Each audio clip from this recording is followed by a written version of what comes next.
Second pour. Michters. Michters Rye. Michters Rye. Right after Right this. after this.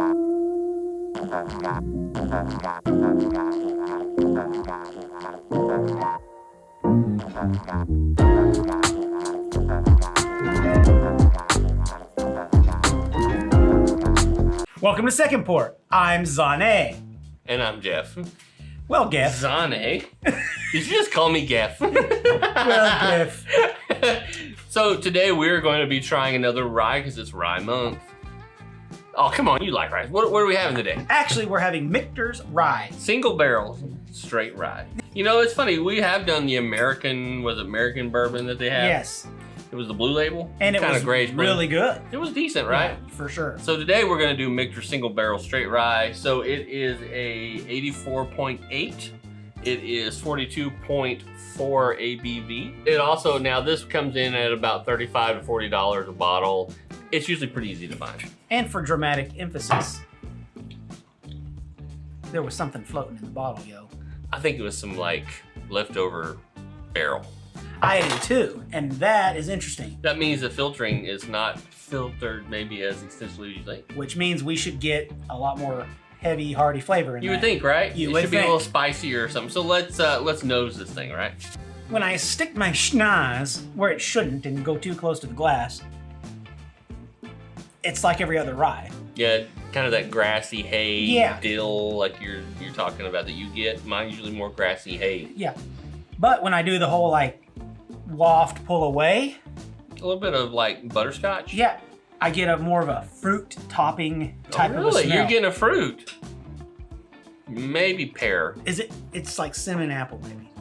No, I can see that. That's probably what I it can see is. that. Might be some of that rye spice coming through, so Yep, it's that's reminding you. what it smells like. First. So the nose comes across as grassy, Yeah. dill, Yes. oak, vanilla, bubble gum. Now, you were being all coy earlier this week. Yeah, okay, Mamma so jamma. this is crazy, but for me, which I normally get this in scotches, Yeah, okay. especially smoky scotches, but I swear to you, I smell like the pearl pink eraser on the nose. Straight up. You get it too? Oh yeah, like if you took a Isn't that pack of crazy? number 2 pencils and just water them out the wind Yeah.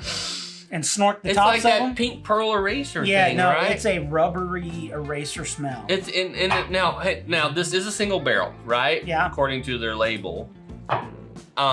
If it's truly a real single barrel, maybe this is only happening because of this one barrel. It's very possible, for sure. But obviously, since you said it, it led me into thinking about But it. you notice it now, right? Oh, for sure. It's weird. I've never gotten that smell out of a bourbon rye. I know it's not a bourbon, but anything along the American version of a whiskey. Right. No, for It's sure. just strange. Craziest thing I've ever. And I remember with the Michters we had, the American bourbon was nowhere near that. So, No, it's completely different. Yeah. It was different. all right, let's try this thing. Yeah. And I'll be straight up. I'm still getting the pink pearl eraser from the palate. Now that may be just because of it's wafting into, up into my nasal cavities, whatever. No, but- I get that, but I also think it's being accelerated because this is so black peppery. Oh, extremely, right? Now let me talk about the palates. That's really cool. Rye spice, vanilla, dill, mint, Maybe and some- black pepper. Yeah, the pepper for sure. It's definitely peppery, but it's a really quick pepper. So the finish on this, I'm going to go straight to the finish. It's a quick finish, black pepper, oak, grassy rye. Yeah, I mean, To me, this is a very short finish. it's a whiskey. short finish because what's being lingered in right now is your eraser flavor. It sticks, right? Yeah, no, that sticks. That is crazy. I've never had a rye whiskey so far. Of all the rye whiskeys we've had, Yeah, we've had a lot of whiskey sure. that tastes like that. No, I'm interested in what you guys are getting on the nose and on the palate. If you ever gotten anything like this, if you've had it, or have you had another rye that had some kind of complete abstract flavor, smell, whatever. Now, Michters in some areas tends to be kind of that unicorn whiskey. It Yeah, they seems are. to be that one that you don't see a lot on the shelves. Yeah. So when people see it, they just buy it up. Mm-hmm. And I don't know if the rye is that way, because I tend to see the rye on the shelf on a regular basis. It's usually that one bluish gray blue label Yeah. that they have that's the hardest to find. So, but based on that, I really feel like people tend to chase this one a lot Yeah. more than maybe they don't know a whole lot about it, but they're just chasing it. Straight up, this is a solid one finger for me. Ouch. It kind of hurts. The reason is it doesn't know what it is.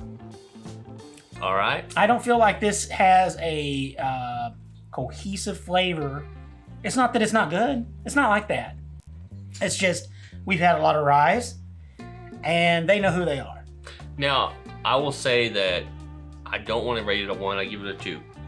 I give it a 2 because I had this in a old fashioned lately.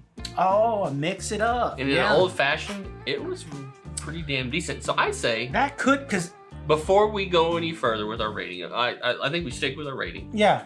But I think we try this in old fashioned, see if it changes the way we feel about it. Because see, that's something about an old fashioned that makes sense, because it's this would be like a whole bunch of different spices all at once. That's right. So that could actually be. And sometimes a an really old good fashioned deal. does help a rye whiskey, because rye whiskeys tend to drop into old fashions because of the spice. Mm-hmm. So let's try it in an old fashioned. What do you say? Yeah, I'm game. Let's do it. Do that.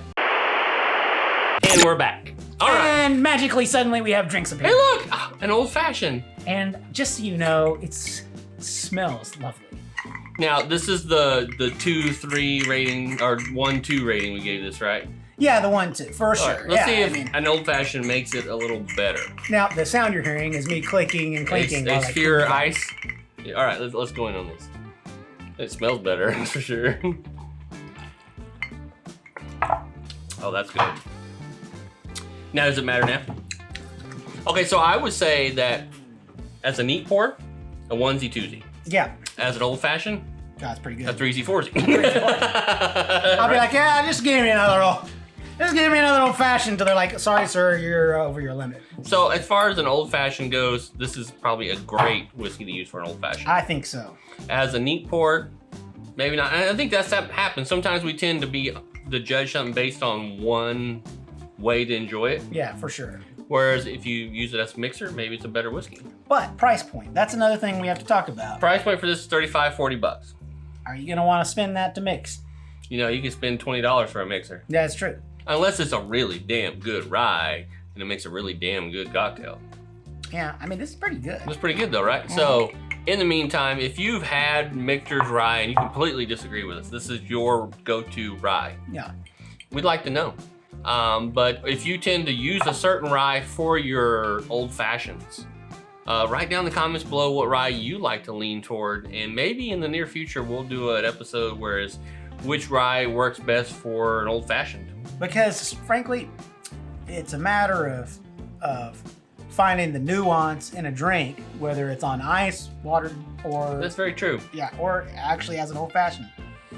So, hey, however you like to drink it, let us know. Yeah, exactly. So in the meantime, you guys continue to be cool this week, and we'll see you next week for another second pour. Another second one. Cheers. Cheers. Oh, he thought he was gonna leave me hanging. Cheers.